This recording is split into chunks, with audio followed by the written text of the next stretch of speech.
ముకుంద అయితే ఆదర్శ్‌కి మందు పోస్తూ ఉంటుంది. ఆదర్శ్ అయితే మందు స్పీడ్‌గా తాగేస్తూ ఉంటాడు.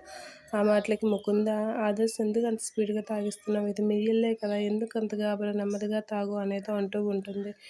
"ఇది నా ఇల్లని ఎవరు అనుకోవడం లేదు" అని అంటూ ఉంటాడు. "నేను మాత్రం పరాయి వాళ్ళలాగే ఉన్నాను ఈ ఇంట్లోని" అంటూ ఉంటాడు.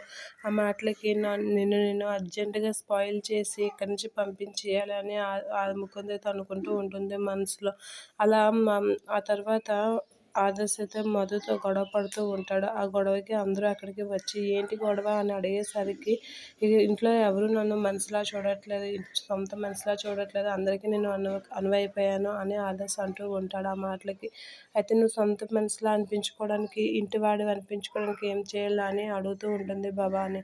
"ఈ ఆస్తి మొత్తం నా పేరున రాయు, అప్పుడు నేను ఇంట్లో ఎవరు ఉండకూడదో నేను డిసైడ్ చేస్తాను" అనైతే ఆదర్శ్ అంటూ ఉంటాడు. ఆ మాటలకి షాక్ అయిన భవాని వాళ్ళందరూ అయితే, ఏంటి ఆదర్శ్ ఇంత దారుణంగా మాట్లాడుతున్నాడు, ఆడి మనసెందుకు ఇంత ఘోరంగా విరుచుకుపడుతున్నాడు అని అనుకుంటూ ఉంటుంది భవాని. ఇక ముకుంద్ అయితే, "నాకు కావాల్సింది ఇదే, ఆదర్శ్ నెమ్మదిగా అందరినీ దగ్గర బ్యాడ్ అయిపోవడమే నాకు కావాలి" అనైతే ముకుంద్ మనసులో అనుకుంటూ ఉంటుంది.